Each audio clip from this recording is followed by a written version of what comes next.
창세기 1장 2절부터 5절까지 말씀을 우리 함께 믿음으로 선포하겠습니다. 합독합니다. 시작. 땅이 혼돈하고 공허하며 흑암이 깊은 위에 있고 하나님의 영은 수면 위에 운행하시니라.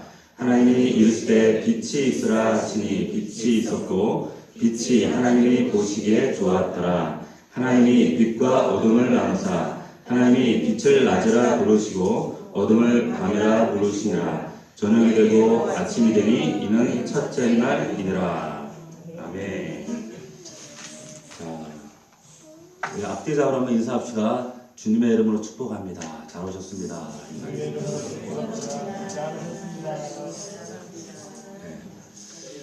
네. 오늘 또 처음 오신 가정이 있는데 아마도 제 촉이 맞다면 우리 주한이 아버지 어머니신 것 같아요. 그렇죠? 예, 잘 오셨습니다. 예, 주님의 이름으로 환영하고 축복합니다. 오늘 본문 방금 읽었던 말씀으로 우리 함께 제목이 운행하시니라 이와 같은 제목으로 하나님 말씀을 나누겠습니다. 우리 2주 전에 우리 지난 시간까지 창세기 1장 1절에 있는 말씀으로 태초에 하나님이 천지를 창조하시니라 이 말씀에 관해서 우리가 깊이 나누었습니다. 불과 이 네 단어 그리고 원문에는 히브리 원문으로는 7단어밖에 되어지지 않는 이 짧은 구절이 왜 이 말씀이 정말 우리에게 중요한 말씀인가? 그 이유는 이 말씀이 창세기의 시작일 뿐만 아니라 성경의 시작이요 그리고 우리가 믿는 진리의 시작이기 때문에 그래요. 우리의 믿음이 이 말씀 첫 장에서 시작이 됩니다. 이 첫 절에서 시작됩니다. 태초에 하나님이 천지를 창조하시니라.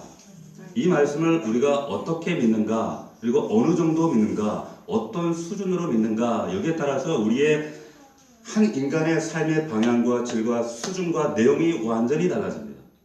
전혀 달라지게 되죠.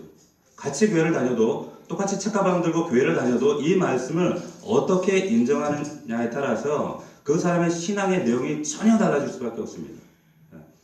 자, 이것을 만약에 이 말씀을 우리가 믿지 않는다, 아리까리하다, 긴가민가하다 그런 사람은 결국에 나는 원숭이 후손이다 그렇게 고백할 수밖에 없는 거예요. 혹은 빅뱅에 의해서 우연히 세상에 나는 던져진 존재이기 때문에 우연히 세상에 던져진 존재에게 어떻게 인생의 목적이 있을 수 있고 방향이 있을 수 있고 삶의 이유가 있을 수 있겠어요?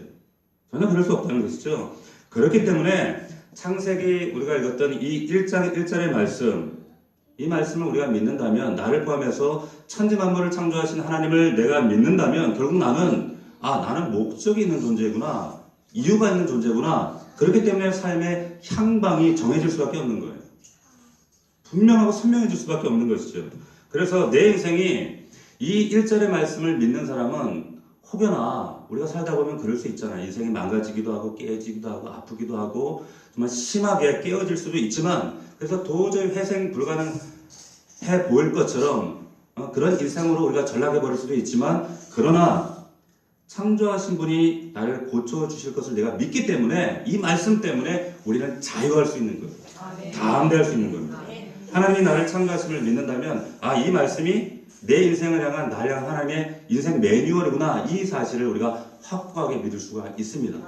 그래서 1장 1절이 정말 중요한 거예요. 그냥 덮어놓고 믿는 것이 아니라 어떻게 어떤 수준으로 내가 믿고 있는가 이것이 중요하다 이런 말씀입니다. 자 그리고 그때 우리가 나눴던 말씀이 그리고 태초에라고 하는 말씀을 우리가 나눴죠. 태초 이 태초라고 하는 것은 영원, 하나님은 영원하신 분이거든요. 그 영원 속에 계신 하나님이 우리 인간 속으로 들어오신 사건을 태초에 이 단어로 담아두고 있는 거예요. 영원 속에 계시는데 똑같이 태초에라고 하는 말씀이 요한복음 1장 1절에 보면 태초에 말씀이 계시니라 이런 말씀이 있었죠. 여기에 이 태초, 아르케라고 하는 말은 영원이에요. 그런데 우리 인간은 이 시간이 없으면 존재할 수가 없어요. 영원 속에 계신 하나님이 이 시간 속에 스스로 자처하셔서 갇히셨다는 얘기예요. 왜? 인간과 하나님이 접촉점을 만드셔야 되거든요. 이게 바로 이 태초에 원어로 보면 브레시트 그랬어요. 태초에 자, 이 말씀이, 이 단어가 왜 이렇게 중요한가 하면 제가 말씀드렸습니다. 근데 기억 안 나실 거야. 그래서 또 얘기하는 거예요. 잘 들어보세요. 이 태초에라는 말이 왜 중요한가? 영혼 속에 계신 하나님이 인간 시간 속에 시간의 기원을 창조하셨다. 이 말은 이분은 이 시간에 영향을 받지 않으신다는 얘기예요. 다시 말하면 좀 어려운 말로 이분은 자존하시는 분이다. 이 자존하시는 하나님이 왜 우리에게 중요한가 하면 자존하시기 때문에 이분은 어디에도 영향을 받지 않으시고 이 말인 즉슨 하나님은 변함이 없다는 거예요. 믿을 수 있기를 축원합니다. 시간에 자존하신다, 영향을 받지 않는다. 이 말은 2000년 전의 하나님이나 그 4000년 전에 믿던 그 이스라엘 백성들이 믿던 하나님이나 오늘 내가 믿는 하나님 동일한 하나님이시라는 거예요. 그래서 이 말씀이 중요하다는 겁니다. 또 태초에 이 베레스트라는 단어가 왜 우리에게 중요한가 하면 하나님은 초월해 계시다는 겁니다.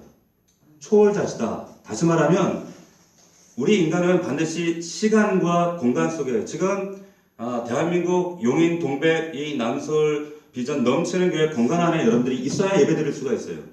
그렇죠? 이 시간을 우리가 구별했어요. 그런데 하나님은 초월하신 분이라는 거예요. 이런 시간 공간을 초월하신 분이다. 이 하신다는 사실이 우리에게 왜 중요한가 하면 내가 어떤 곳에 있을지라도 어디에 있을지라도 어떤 상황에 있을지라도 하나님은 거기에 계시다는 거예요. 믿을 수 있기를 축복합니다. 이 사실을 우리가 어떻게 믿는가 이것이 너무 중요해요. 정말 이 말씀 앞에 우리가 얼마나 진지해질 필요가 있는가. 그래서 시편 139편 7절 말씀에 보면 다윗이 이런 고백을 했죠. 내가 주의 영을 떠나 어디로 피하리까. 하나님의 영을 떠나서 우리 피할 데가 없어요. 어디에든 계시고 욥이 배 밑창 아래 내려가서 숨어 있을지라도 거기 계시고 우리가 땅 속에 있을지라도 저 땅 끝에 숨어 있을지라도 하나님은 거기서 우리를 살피시는 분이시다. 하나님은 우리가 멀리 계셔서 우리가 찾아가야 될 뿐이 아니라 언제나 어떤 상황이든 어떤 자리든 초월해서 나와 함께 하실 수 있는 초월자시다라고 하는 말이에요. 그 말이 바로 태초에라고 하는 말이에요. 믿을 수 있기를 축복합니다. 자, 그리고 오늘 이제 2절 말씀으로 들어오는 거예요. 자, 다 축약했어요. 자, 2절 말씀 우리 여기 보면 땅이 혼돈하고 공허하며 흑암이 깊음 위에 있고 하나님의 영은 수면 위에 운행하시니라. 자, 여러분들이 주일학교를 잘 다녔는지 제가 한번 질문해 보겠습니다. 자, 그리고 이제 창조의 대략이 나오는데 하나님께서 제일 먼저 창조하신 첫 번째 피조물이 뭐예요? 차원아 뭐라고? 햇님. 뭐예요? 빛. 자, 제일 먼저 창조하신 피조물이 빛을 만드셨어요. 첫째 날. 자, 그런데 하나님께서 과연 제일 먼저 빛을 만드셨을까? 자, 우리가 창세기 1장을 보면서 오해를 하게 되는 가장 큰 이유가 있습니다. 그게 뭐냐면 우리가 창세기를 보면서 궁금한 게 있어요. 그게 전제가 있어요. 그게 뭐냐면 우리는 성경을 볼 때 성경이 말하려고 하는 게 무엇인가 라고 하는 것보다 내가 궁금한 걸 가지고 성경을 봐요.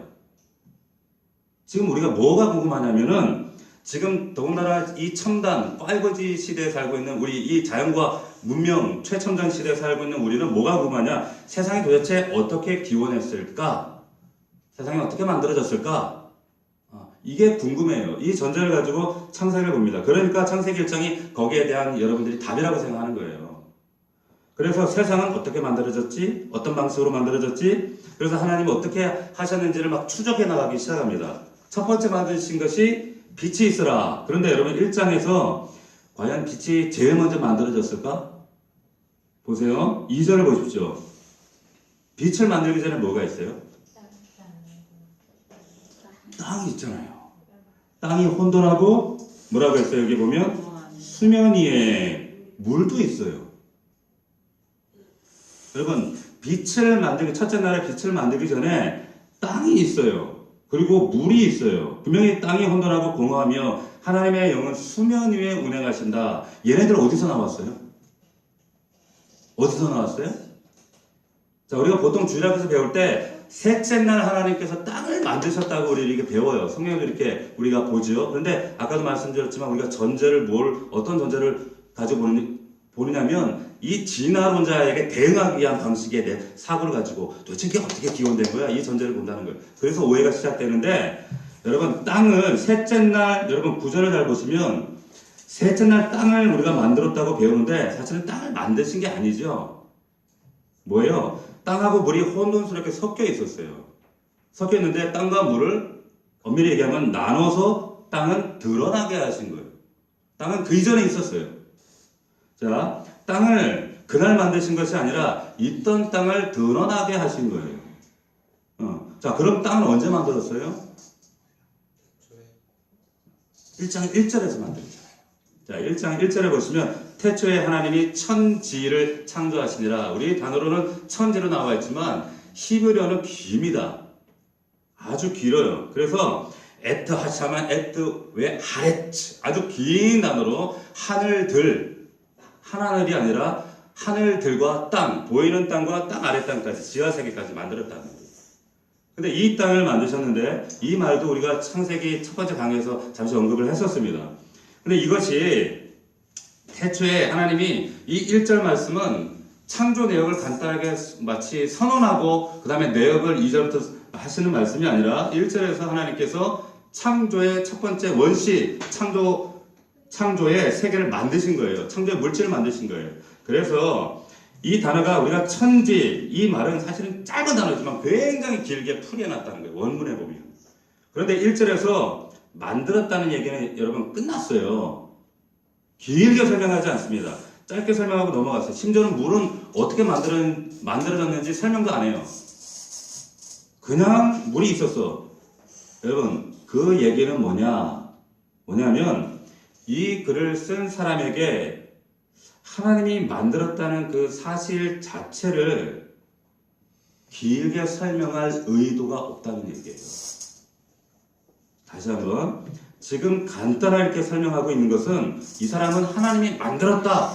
길게 장황하게 구구절절 설명할 의도가 없다는 뜻입니다. 왜냐? 이 글을 읽고 있는 사람들이 누굽니까?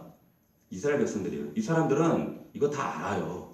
길게 쓸 이유가 없어요. 이 사람들 지금 이집트에서 탈출한 이스라엘 백성들입니다. 하나님을 안 믿는 이방인들 믿으라고 쓰는 것이 이 창세기가 아니라 지금 하나님 믿고 있는 사람들이에요. 당연하게 생각합니다. 그리고 오히려 그것을 우리보다 더 당연하게 믿는 사람들이에요. 이 사람들한테 구구절절 하나님이 이거를 이렇게 창조했다 설명할 필요가 없는 거예요. 자, 그러면 창세기의 나머지 지금 창조 내역들 이거 뭐예요? 왜 이렇게 쓰고 있을까요? 의도가 다르다는 거예요. 자, 저자가 뭘 말하고 싶은지, 뭘 강조하고 싶은지 알려면 뭘 강조하는지 반복되는 단어들을 여러분들이 보시면 됩니다. 자, 먼저 땅의 상태를 보면 한번 볼게요. 땅의 상태가 어땠는가? 땅의 상태가 혼돈하고 공허했어요. 그렇죠? 이게 무슨 말일까요? 우리 채원이가 알아듣나 몰라. 이렇게 집중해서 들어가지고. 알아듣는겨? 여러분 집중해 잘 들으셔야 돼요. 우리 7살짜리도 이렇게 집중해가지고 너무 째려보지 말아요. 부담스럽다. 자, 여기 보면 땅의 상태를 혼돈과 공허라고 말씀했습니다. 이게 무슨 말이냐면 혼돈했다, 혼돈스럽다. 쉽게 설명해드리면 집을 지으려고 하는데 마당에다가 이제 필요한 게 많이 있겠죠. 벽돌도 필요하고 모래도 필요하고 나무도 필요하고 연장도 필요하고 이거를 트럭에다 싣고 마당에다 쫙 풀어놨어요. 지금 이 상태예요. 쉽게 얘기해서 간단하게 얘기합니다.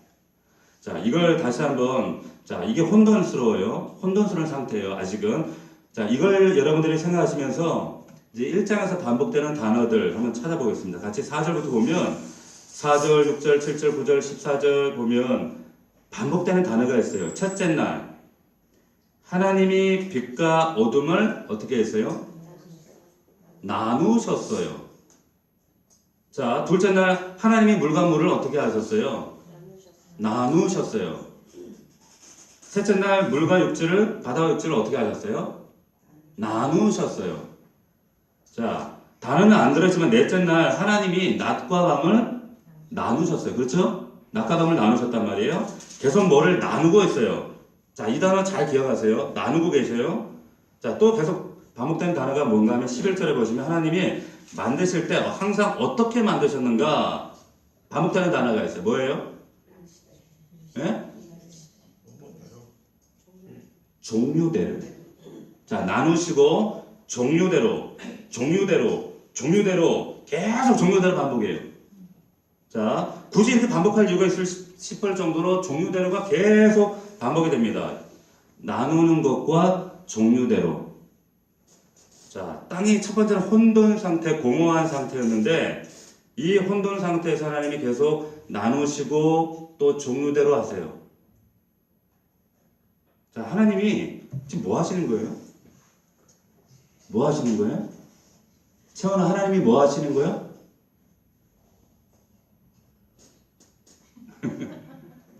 보세요. 제가 주일 지나고 이번 주에 이제 교회를 사모님과 교회로 왔더니 이 교회 식당 쪽에 창문을 열어둔 거예요. 근데 요즘에 송화가루 많이 날리잖아요. 세상에 송화가루가 안에 들어서 난리가 난 거예요. 그릇을 주일날 이제 우리 먹고 난 그릇들과 안에 실내까지 다 이렇게 아이고야 이거 어떻게 하나 싶어서 그걸 다 씻고 닦고 이제 그 그릇이 산더미 같이 지금 식당 안에 쌓여 있을 거 아니에요. 이제 설거지를 해놓고 말린다고. 제가 이제 이 혼란스러운 식당을 정리를 했어요. 어떻게 정리를 했느냐 보면은 여기 보면 말씀드린 흑암이 기품에 있고 이 기품이 뭐냐면 바다예요. 바다. 깜깜한 식당 보니까 제가 깜깜하더라고. 거기다 송화가루까지. 그래가지고 제가 그 혼돈스러운 상태에서 제가 제일 먼저 시작한 일이 뭐냐 어떤 일을 하게 되냐면 그릇과 수저를 나누어요. 잘 들으세요. 자, 그리고 나서 여러분 그릇 중에서 그릇을 또 나누어요. 우리 먹는 넓은 접시 그릇과 그리고 잔을 어떻게 해요? 나누어요. 자, 잔 중에서 이제 우리가 마시는 커피도 어지간히 많이 먹잖아요. 우리 커피잔, 물잔 나눠요. 제가 이거 뭐 하고 있는 거예요? 정리하는 거예요. 그죠? 정리하는 거예요. 하나님이 지금 그 말씀 뭐 하시는 거예요? 정리하시는 거예요. 지금 혼돈 상태를 정리, 지금 무질서를 질서로 바꾸시는 거예요. 자, 이 말씀이 보이시죠? 자, 두 번째 상태가 뭐였는가? 공허예요. 공허. 비어있다는 거예요. 재료는 있는데 아무것도 없어. 아직 마당에. 자, 이 혼돈하고 공허하고, 자, 공허가 어떤 건가? 공허를 제일 느낄 수 있는 곳이 어디냐? 저희 집에 있어요. 어디냐? 냉장고예요. 냉장고를 열면 참 저는 마음이 공허해요. 우리 아내가 이제 장볼 시간이 없기 때문에 주로 이 인터넷으로 요즘은 참 편해가지고 전화하면 새벽에 갖다 놔요. 갖다 놔. 근데 그래서 그제도 이마트에서 보따리 갖다 놔가지고 또 이걸 급하게 집에 왔죠. 또 상할까 싶어 와가지고 냉장고를 채워놔요. 빈 자리에 채워요. 태초에도 뭐가 있긴 있었어. 일장일절에 있었는데 저희 집 냉장고도 열면 뭐가 없는 건 아니야. 있긴 있어. 그런데 공허해. 좀 이것도 있었으면 좋겠다. 요플레도 있었으면 좋겠고, 내가 그 아이스크림도 충만할지어다 해가지고 하고 싶은데 우리 아내는 안 돼. 그래서 이제 아이스크림 못 채우고 이제 건강한 식품으로 우리 아이들이 좋아할 만한 것으로 채웁니다. 자, 뭔가를 막 채워 넣는 거죠. 그런데 이 채워 넣는 것에 패턴이 있어요. 아주 규칙적인 패턴이 있어요. 아까 나눈 공간들 있잖아요. 나누어지고 거기에 그 공간을 하나님이 꽉꽉 채우는 거예요. 꽉꽉 질서 있게 채우십니다. 이것을 뭐라고 하냐면 충만이라 그래요. 이 말씀을 에베소서에도 동일하게 써요. 충만이라는 단어를 써요. 자, 그래서 어디는 가득 차고 어디는 비어있고 이런 게 없어요. 꽉꽉. 우리 냉장고 채울 때 여러분 뿌듯하시죠? 그 기쁨, 그 기쁜 마음으로 지금 세상을 질서 있게 그리고 충만하게 하나님 채워가시는 것. 모든 것이 질서 있게 가득 차게 돼요. 여러분 이게 하나님의 세상입니다. 무질서를 질서로 비어있고 혼돈하고 공허있는 자리를 가득 충만하게 하시는 이것이 하나님이 바라시는 하나님의 나라예요. 하나님이 이걸 의도하시는 거예요. 이걸 보여주시는 거예요. 모든 것이 질서 있고 충만하게 이 상태를 하나님이 뭐라고 하셨냐면 좋았더라. 심히 좋았더라. 이게 뭐라고요? 토브라고 그랬어요. 하나님께서 저와 여러분들에게 이 세상, 여러분들 가정과 일터와 삶 속에서 의도하시는 게 뭐예요? 이 토브예요. 이것이 회복되어지는 것이 복음이에요. 이것을 위해서 예수 그리스도가 교회를 허락하신 거예요. 믿을 수 있기를 축원합니다. 자, 그래서 이 모든 일이 여러분 가장 중요한 거 언제 이루어질까요? 어떻게 하면 이 일이 이루어질까요? 땅이 공허해서 모든 것이 공허하고 혼돈한 그 땅에 어떻게 하면 이런 놀라운 하나님의 역사가 이루어지게 되는가? 무질서가 질서로 바뀌어지고 비어있는 곳이 충만함으로 바뀌어지는 이런 역사들이 언제 일어나요? 2절 봅시다. 자, 같이 읽어봅시다. 시작. 땅이 혼돈하고 공허하며 흑암이 깊음 위에 있고 하나님의 영은 수면 위에 운행하시니라. 아멘. 언제요? 하나님의 영이 운행하실 때예요. 하나님의 영이 운행하실 때 여러분의 가정과 여러분의 자녀들과 여러분의 삶과 일터와 그리고 내 영혼 안에 하나님의 영이 운행하실 때 이와 같은 놀라운 일이 무질서가 질서로 바뀌어지고 비어있는 자리가 충만함으로 바뀌어지는 이 놀라운 역사가 있게 되는 줄로 믿으시기를 축복합니다. 이거 믿으라는 거예요. 누구에게? 이스라엘 백성들에게 지금. 자, 우리가 지금 궁금해하는 거, 하나님이 세상을 처음에 어떻게 만들었지? 이것보다 쓴 의도가 중요하다고 말씀드렸어요. 그렇죠? 최초 독자 이스라엘 백성들에게 지금 뭐라고 말씀하고 있는가? 왜 이거를 쓰고 있는가? 지금 이 창세기는 아마도 적어도 3200년에서 3500년 전 누가 썼어요? 모세가 썼어요. 그렇죠? 모세가 썼습니다. 그래서 예수님도 이것을 모세의 글이다 이렇게 말씀하셨어요. 모세의 글, 모세는 언제적 사람이에요? 아담 친구예요? 아니죠. 모세의 글이라고 하는 것은 지금 출애굽한 이집트에서 극적으로 탈출한 이 백성들과 동시대 사람 모세가 이 백성들에게 쓴 글이에요. 이 백성 보라고, 들으라고, 깨달으라고 쓴 글이 창세기, 지금 모세오경인데, 자, 여러분, 그런데 처음에는 쓰지 않았습니다. 왜 쓰지 않았는가 하면 지금으로부터 3500년 전에 쓰여진 거예요. 이게 3500년 전에 이 하나님께서 의도하신, 적어도 아무리 짧게 잡아도 3200년 전인데, 여러분 그때 이것을 글로 남긴다는 것은 쉬운 일이 아니죠. 어려워요. 일일이 토판에다가 이걸 새겨가지고 글자를 새겨야 돼요. 거의 이거 어려워요. 그렇기 때문에 대부분 이 말씀이 어떻게 지금 전달되는가 하면 입으로 이걸 뭐라 그러죠? 구전이라 그래요. 우리나라도 구전 동요가 있죠. 구전 아리랑 민요 같은 게 있잖아요. 구전으로, 철저히 구전으로 이것이 전달되었어요. 근데 이것이 언제 기록되었느냐 하면 사실은 이 최초 작성 일보다 구전에도 그때보다 1000년이 지난 다음에, 그때가 언제냐? 바로 바벨론 포로기 때입니다. 바벨론 포로기 때 있었던 이스라엘 백성들에게 지금 이 글이 기록되는 거예요. 자, 왜 포로기에 이 기록을 하게 되는가 하면 그때도 여전히 구전이 훨씬 편했을 거예요. 그럼에도 불구하고 이 구전을 포기하고 기록을 남기게 된 이유는 무엇이냐? 또 외워야 되잖아요. 외워서, 그러니까 오래 걸려요. 애들이 커가고 그래야 되는데 애들이 이 포로기 땅에서 죽는 애들도 생기고, 자연사로 정상적으로 죽는 애들이 있지 않고, 막 이게, 그러니까 물리적으로 어떤 그 포로기라는 환경적 한계, 물리적인 한계, 여러 가지 한계 때문에 이스라엘 백성들 안에서 위기감이 생긴 거예요. 야, 이거 구전 가지고 안 되겠다. 기록하자. 자, 그래서 이 모세오경, 특별히 창세기는 작성된 시점과 기록된 시기가 다르다는 얘기겠죠. 근데 여기 이집트에서 노예 생활을 하던 사람들, 첫 번째 독자, 두 번째 바벨론에서 포로 생활을 하고 있던 이스라엘 백성들, 이들에게 전달된 거예요. 근데 자, 보세요. 이집트에서 탈출한 이 이스라엘 백성들, 그리고 바벨론 포로기에 있던 이 포로 생활을 하고 있던 이스라엘 백성들, 공통점이 있습니다. 공통점이 있어요. 그게 뭐냐? 뭘까요? 당대 최고의 문명, 이집트와 바벨론이라고 하는 최고의 문명, 요즘으로 말하면 서울 강남이에요. 강남에서 가장 발달된 물질 문명을 누리면서 향유하고 살던 사람들, 그 땅의 노예들이었어요. 포로 생활이었어요. 근데 문제는 뭐냐면 이 사람들의 신분이 노예라는 거죠. 오늘날로 말하면 서울 강남 아줌마, 강남 아저씨긴 한데, 강남 사람이긴 한데, 강남에 사는 강남 홈리스야. 강남 노숙자라는 얘기예요. 자, 창세기를 최초로 지금 읽고 있는 이 이스라엘 독자들 이들에게 지금 가치관에 이 말씀대로 그대로 인용하면 지금 혼돈과 공허를 겪고 있어요. 가치관 속에서 심한 지금 갈등을 겪고 있습니다.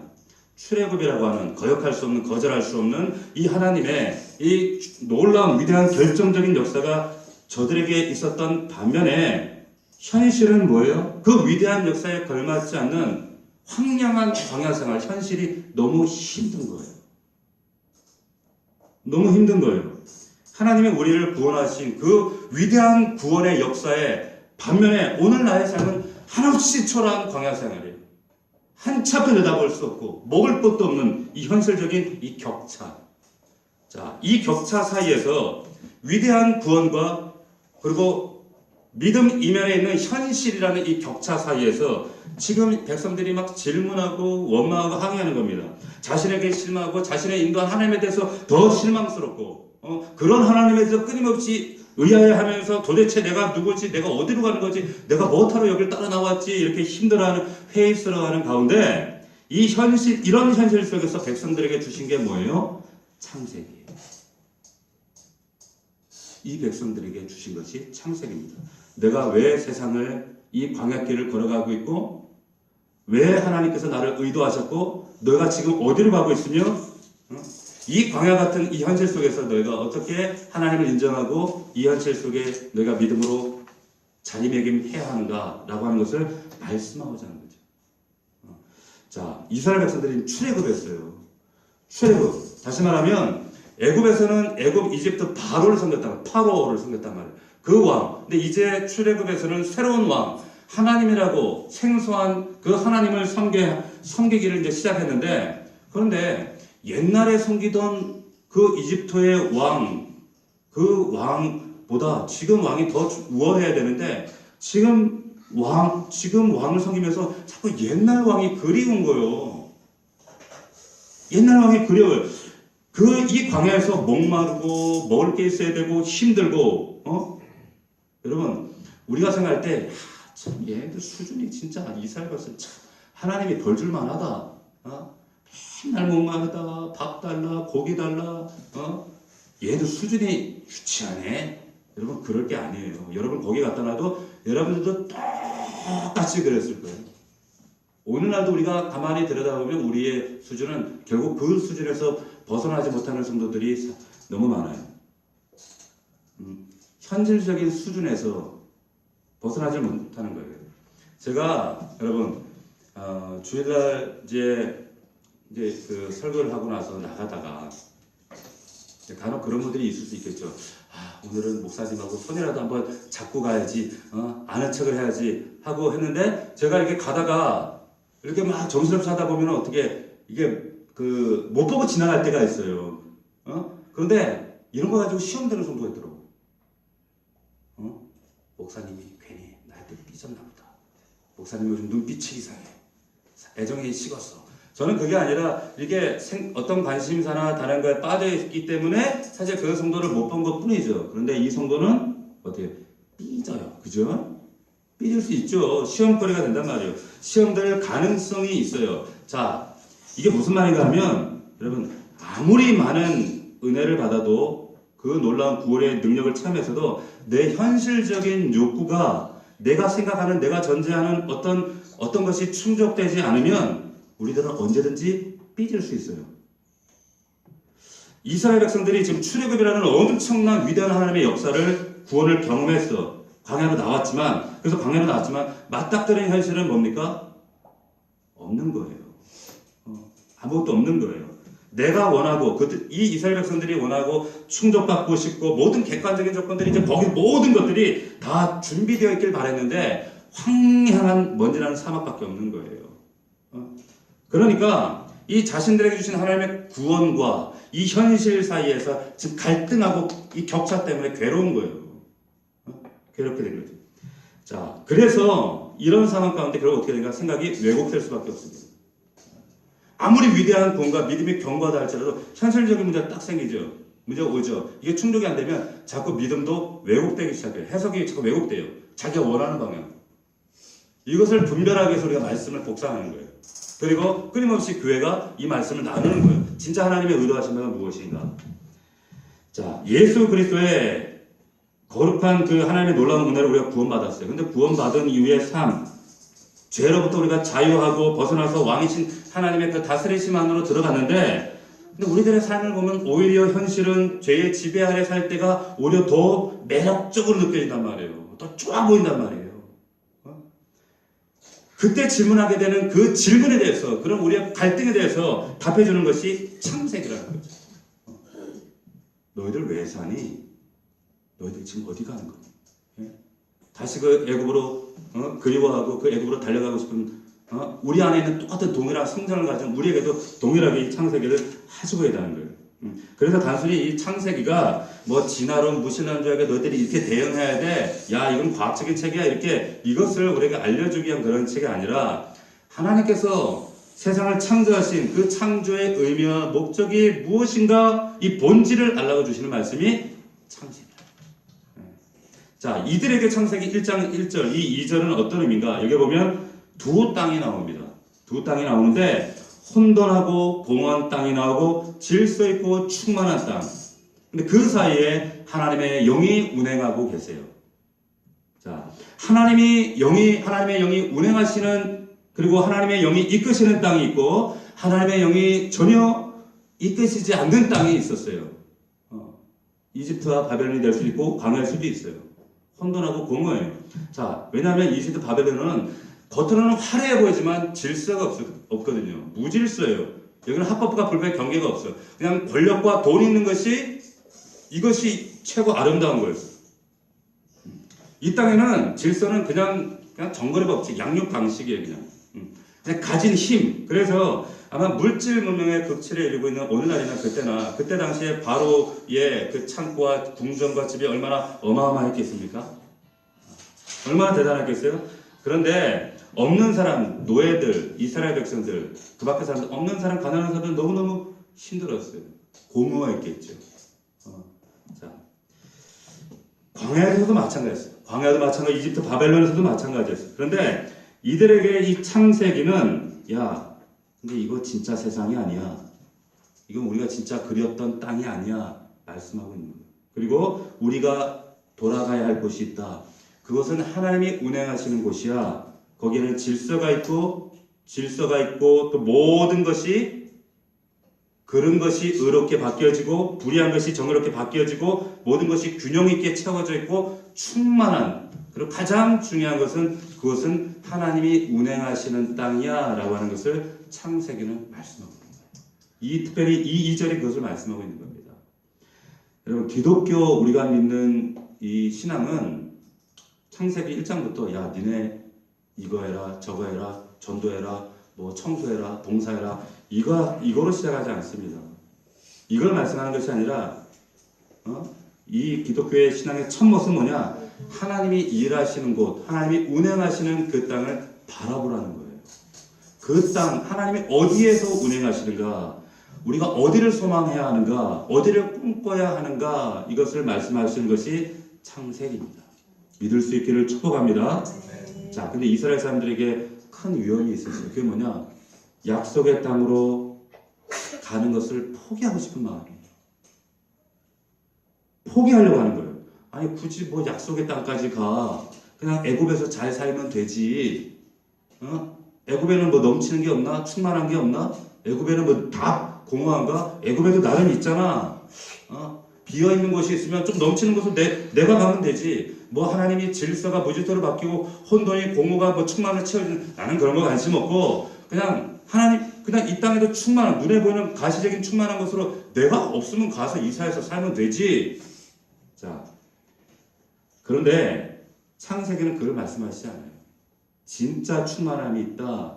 하나님은 그것을 단적으로 표현하실 때 뭐라고 하셨냐면 좋았더라 하시는 거예요. 하나님께서 우리에게 정말 궁극적으로 주시고자 하는 하나님의 은혜와 복과 축복은 뭐냐? 바로 보시기에 좋았더라. 이걸 뭐라 그랬어요 앞서? 언어로? 토브라고 하는 거예요. 토브. 그냥 복복자, 보일시자, 하늘자, 입구자, 받쳐자, 잘 먹고 잘 사는 남에게 보여주는 이 복이 아니라 하나님이 의도하신 복은 세상이 기대하는 그 복과는 전혀 달라요. 창세기의 그 복과 신약의 하나님의 에베소에서 말씀한 하늘의 신령한 모든 복, 그 모든 복은 하나님이 정말 우리에게 의도하신 궁극적인 복은 그냥 째째하게 돈이 대박나고 남편이 승진하고 애들 좋은 학교고 이런 복이 아니에요. 이런 수준의 차원이 아니에요. 정말 하나님께서 우리에게 주시고자 하는 의도하는 복, 그 복이 살아 역사하는 그 땅을, 약속의 땅을 향해서 가야 돼. 이 말씀을 하고 계시는 거예요.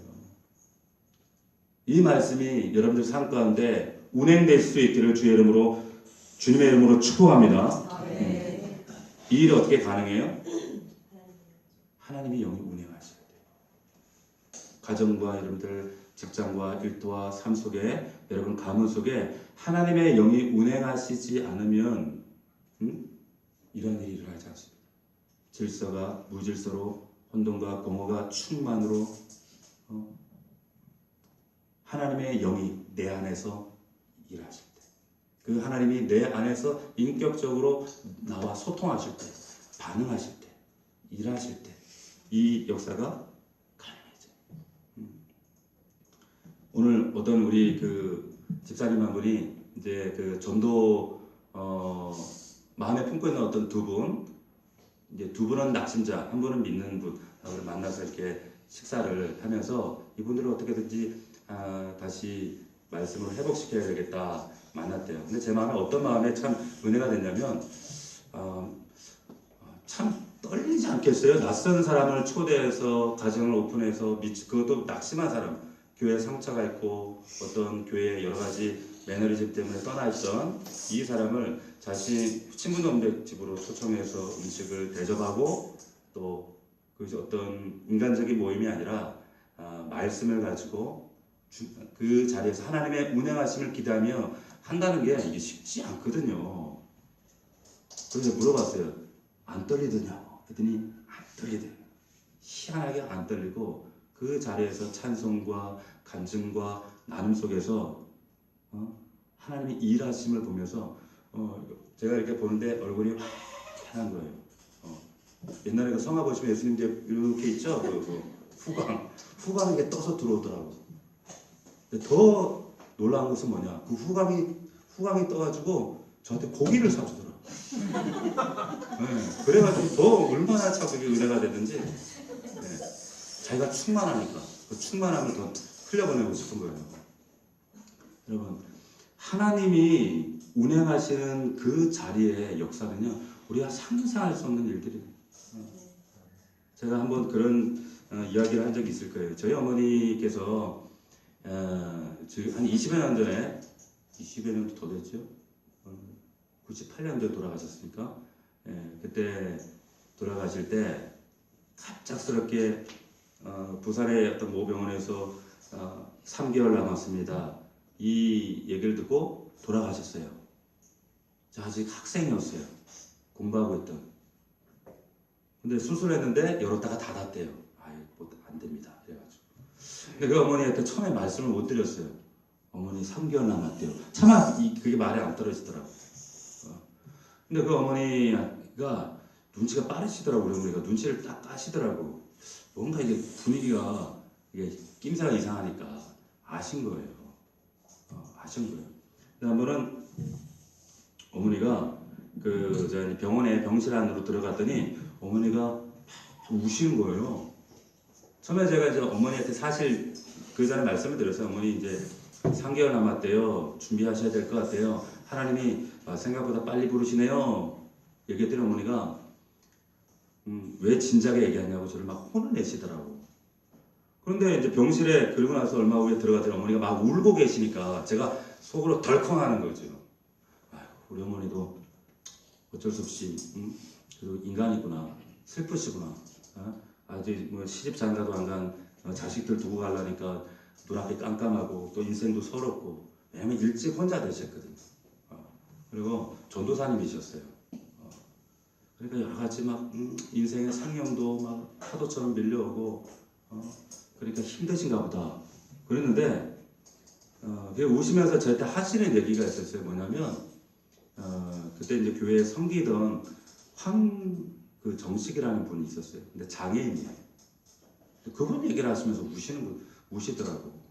근데 장애인 부부인데 이 장애인 부부가 둘 다 장애인이어서 나라에서 강제적으로 수술해가지고 애를 못 낳게 하고 했던 그런 아주 지적 수준이 낮은 장애인이었는데 이 나라에서 이제 기초생활 수급비가 나오죠. 그럼 한 달에 통장에 딱 들어오면 그거 가지고 그냥 빡 사버리고 그리고 밥이 없어서 쌀에도 굶고 추운 겨울에도 막 추위에 덜덜 떨고 이러는 거예요. 그러니까 그걸 보고 어머니가 안타까워가지고 늘 그 집에 가면 반찬 챙겨주고 냉장고 채워주고 기름 채워주고 쌀 채워주고 쌀독에 떨어지면 그 일을 하셨는데 병원에서 우시는 게 그 사람 때문에 우시는 거예요. 아이고 이제 겨울인데 기름 떨어졌을 텐데 반찬 없을 텐데 쌀 떨어졌을 텐데 우시는 거예요. 근데 제가 속으로 화가 나더라고요. 왜 화가 나냐면 자기 코도 석자인데 지금 무슨 걱정을 하고 있는 거야 이런 마음이 제가 들더라는 거죠. 그런데 한편으로 어떤 마음이 드냐면 야, 저 안에 정말 하나님 나라가 있구나. 정말 하나님의 영이 어머니 안에 운행하시는구나 라는 마음이 드는 거예요. 여러분 어떻게 자기 코가 이제 3개월이면 이제 어린 아직 남매를 남겨놓고 세상을 떠나셔야 될 분이 어떻게 피 한 방울 섞이지 않은 장애인들 부부를 생각하면서 울겠어요. 하나님의 심정 마음이 아니면 절대 그런 마음이 들지 않죠. 하나님의 영이 운행하시면 여러분 이게 보여요. 공허한 자리가 보여요. 혼돈한 것이 보여요. 빈자리가 보여요. 내가 어떻게 해야지 저 자리가 충만해질지 채워질지 그게 보여요. 이런 역사가 여러분들의 있기를 축원합니다. 어떻게 일이 가능해요? 하나님의 영이 운행하실 때. 하나님의 영이 그 안에서 일하시는 자에게 이런 역사가 일어난다는 거예요. 여러분 하나님의 영이 무질서를 질서로 바꾸고 아무것도 없는 것을 충만하게 합니다. 그래서 여러분의 가정이든 여러분의 자녀이든 안 믿는 가족이든 여러분의 삶의 현장 어느 곳에 있든지 하나님이 이렇게 일하시는 분이세요. 그러려면 그 하나님의 영이 먼저 어디에서 일하셔야 되느냐? 내 안에서 일하셔야 돼요. 이 안에서 하나님의 영이 수면 위에 운행하시다 하신 말씀처럼 내 안에 충만하게 여러분 안에서 운행하시고 소통하시고 일하시는 역사가 있게 되기를 주의 이름으로 축원합니다. 어떤 빈 것도 없고 어떤 무질서도 없고 오직 하나님의 충만함으로 가득한 그 하나님의 나라 그 하나님의 영이 내 안에서 일하실 수 있는 그 놀라운 은혜 그 은혜가 여러분들 삶과 가정과 정말 모든 앞날에 충만할 수 있기를 주의 이름으로 축복합니다.